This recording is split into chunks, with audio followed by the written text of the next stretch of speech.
राम की हार और तुम्हारे नाश का समय आ गया अश्व।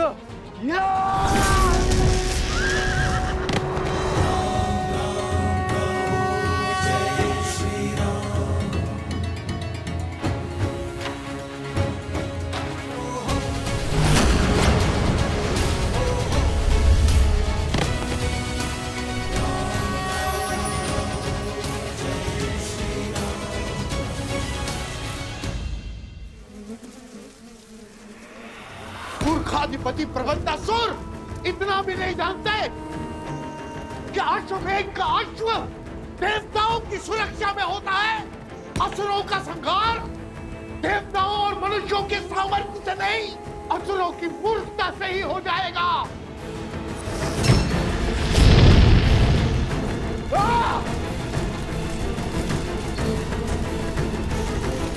कुछ बोलते रहो कुछ, अन्यथा समझ नहीं आएगा कि तुम साथ हो कि पीछे छूट गए।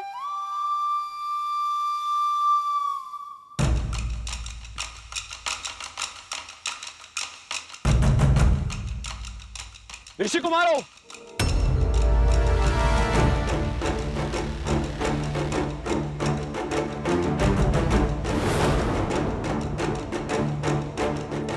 मधुरापुरी, नरेश, शत्रुघ्न, आप सच हो जा। इनसे युद्ध करे बिना हम आगे नहीं बढ़ सकते। मैं यहाँ यज्ञ का अश्व लेने आया हूँ। चुपचाप उसे मुझे सौंप दो। वचन देता हूं मैं तुम्हें कि तुम्हें कुछ भी नहीं होगा। बड़े दयालु हैं श्री राम, क्षमा कर देंगे तुम्हें। सोम करें, माला संभालो।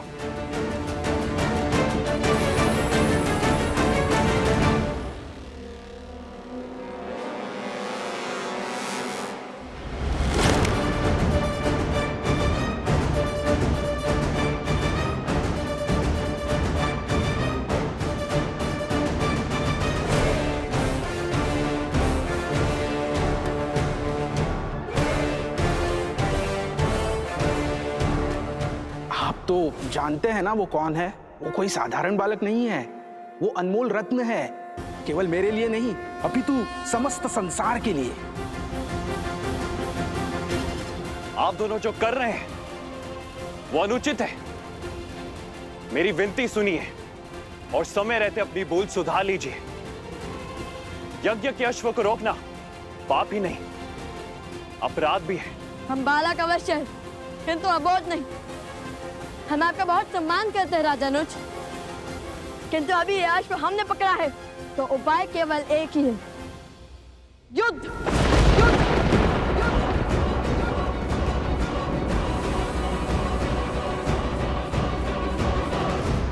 नीति शास्त्र कहते हैं कि व्यक्ति को स्वयं अपनी शक्ति, वास्तविकता से अधिक और दूसरों का प्रेम अपेक्षा से कम ही लगता है। यही भेद आप दोनों के साहस में छलक रहा है। अपनी शक्ति के अनेकों प्रमाण दे चुके हैं हम असुरों के विरुद्ध। मिथिला की प्रतियोगिता में पूरे संसार में अपने बल का डंका बजवा चुके हैं हम। और रही बात दूसरों की प्रेम की, तो हमें आपसे प्रेम की अपेक्षा नहीं है। यदि आप युद्ध से पहले हमें सुप्रभात कह देंगे तब भी हमारी आंखें भर आएंगी। देखिए, मेरे पास पूरी सेना है और आप दोनों बिल्कुल अकेले हैं। युद्ध शास्त्र कहता है कि सेना के सामने युद्ध करने का साहस तो महारथी को भी नहीं करना चाहिए। जैसे सर्पों के टोले में नागराज महाबली होकर भी नहीं जाता। नागराज भले ही ना जाए, गरुड़ या नेवले अकेले जाते हैं सर्पों की टोली में। स्वयं को क्या समझते हो, गरुड़ या नेवला? काल बेलिया जो सर्पों को अपनी बीन पर नचाते हैं। शस्त्र भी उठाएंगे या अयोध्या में केवल वाक युद्ध की प्रथा है? हम वो शत्रु नहीं जो आपकी निरर्थक बातों से ही मर जाए।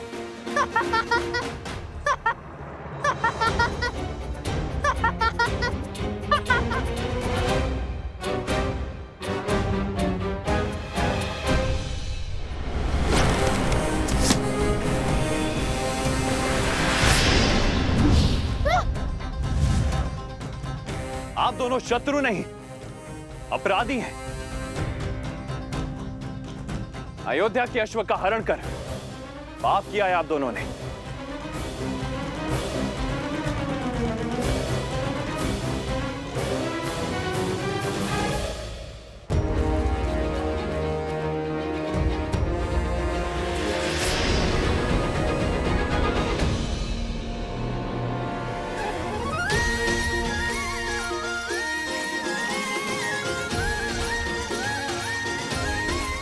धन्यवाद मित्र सोमकर्ण।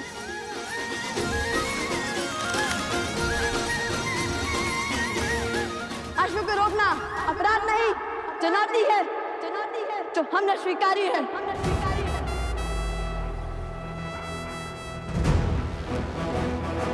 कुश,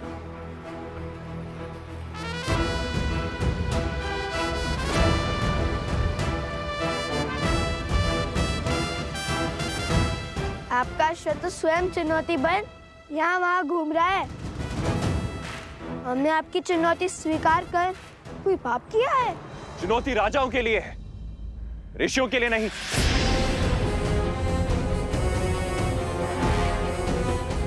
क्या बताएंगे आप?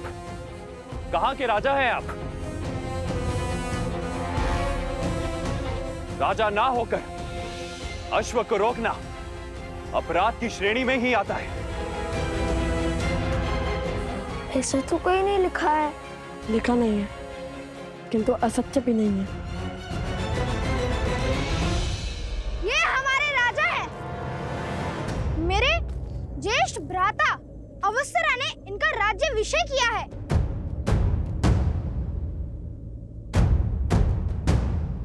बताओ कहां के राजा हैं ये दोनों? कुछ अंतर पर एक गांव है जहाँ की प्रजा विचित्र रोग से ग्रसित है। उस गांव की प्रजा की रक्षा करने का संकल्प किया तो उसी क्षण मेरे भ्राताश्री ने लव भैया का राज्याभिषेक और कुश का युवराज पद पर अभिषेक कर दिया।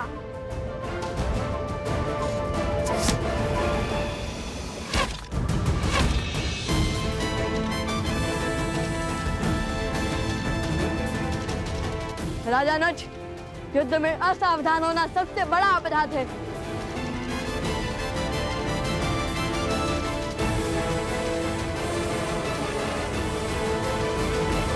सैनिकों,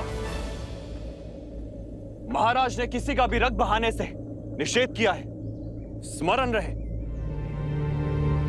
इन ऋषि कुमारों को केवल हमें बंदी बनाना है।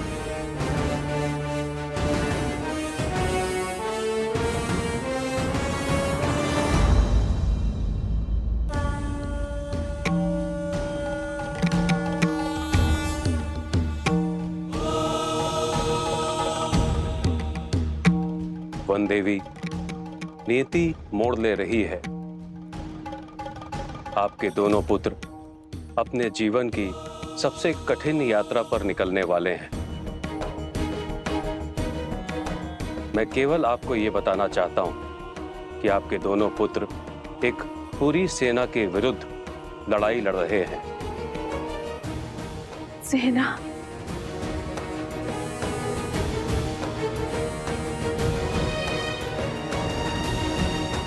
हे महादेवी,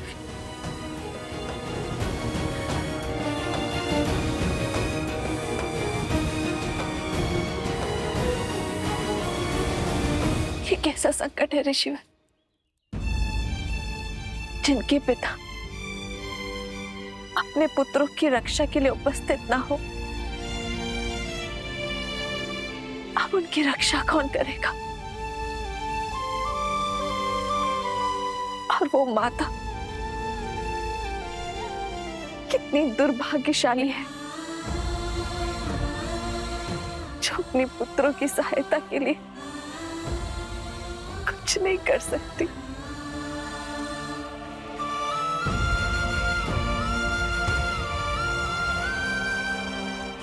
ऋषिवर, कोई तो उपाय होगा ना कि इस संकट से पार पा सके, मैं अपने पुत्रों की रक्षा कर सकूं। बताइए गुरुवर।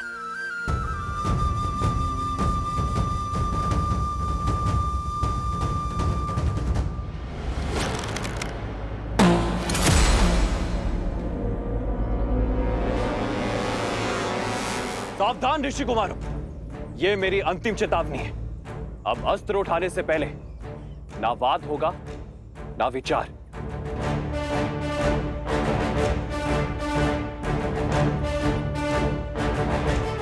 यदि अब भी ये नहीं रुके तो मुझे इन पर प्रहार करना ही होगा। मेरा पहला धर्म अपने महाराज की आज्ञा का पालन करना है। सैनिकों, जाओ और पकड़ लाओ इन्हें।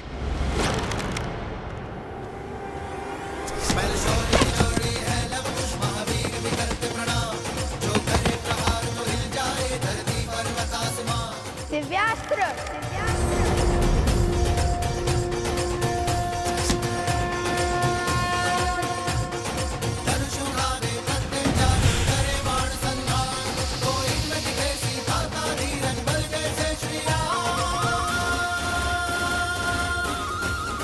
संपूर्ण संसार में मर्यादा धर्म का प्रचार हो रहा है और आप दोनों धर्म स्थापना के मार्ग में अवरोध बनकर पाप कर रहे हैं।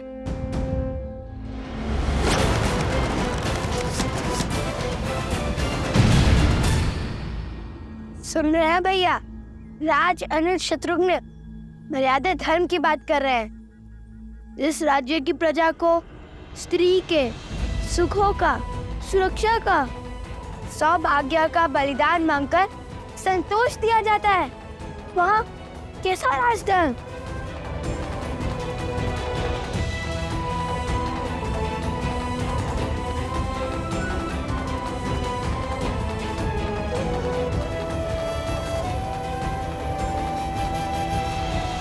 आप दोनों का क्या संबंध है अयोध्या की महारानी से? संबंध है भक्ति और भाव का संबंध। हमने राम कथा पढ़ी है, श्री राम और माता सीता की पूजा की है। और यदि हमारी माता के बाद कोई है जिसमें हमें ममता दिखती है तो वो माता सीता है। क्या रक्त के संबंध से श्रद्धा का संबंध अधिक महान नहीं होता?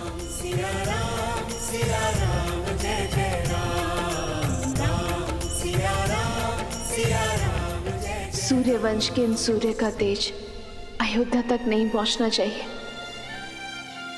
आप किसी से कुछ नहीं कहेंगे भैया।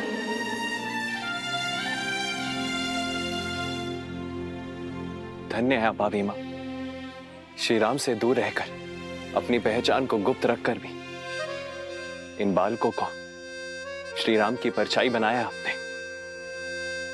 स्पष्ट है ये दिव्य बालक और कोई नहीं, आपके और भैया के ही पुत्र हैं।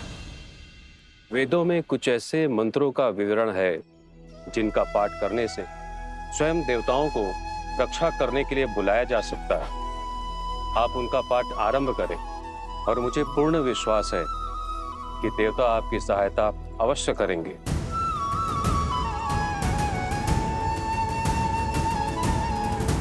मैं आपको वो वेद मंत्र बताती हूँ वनदेवी।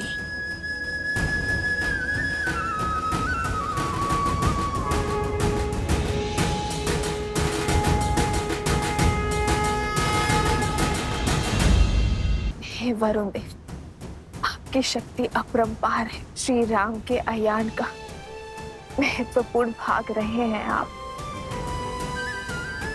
और आप मेरे पुत्रों को आपकी सहायता की आवश्यकता है।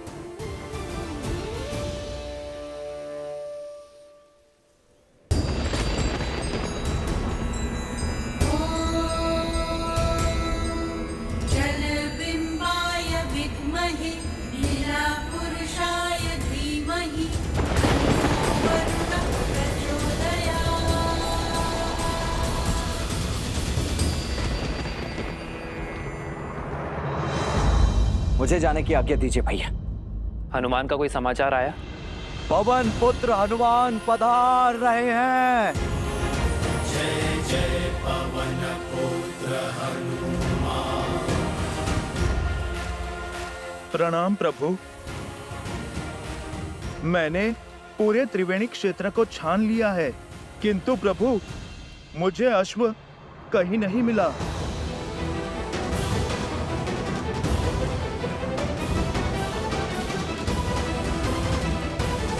प्रभु, शत्रुघ्न सेना ने भी अपना पथ बदल लिया है। प्रभु, मुझे लगता है वो किसी युद्ध में उलझ गए हैं। महाराज, हमें तुरंत सेना भेजनी चाहिए। भरत भैया, अभी पूरी सेना भेजने की आवश्यकता नहीं है। प्रभु, यदि आपकी आज्ञा हो तो मैं युद्ध में शत्रुघ्न भैया की सहायता के लिए जाऊं।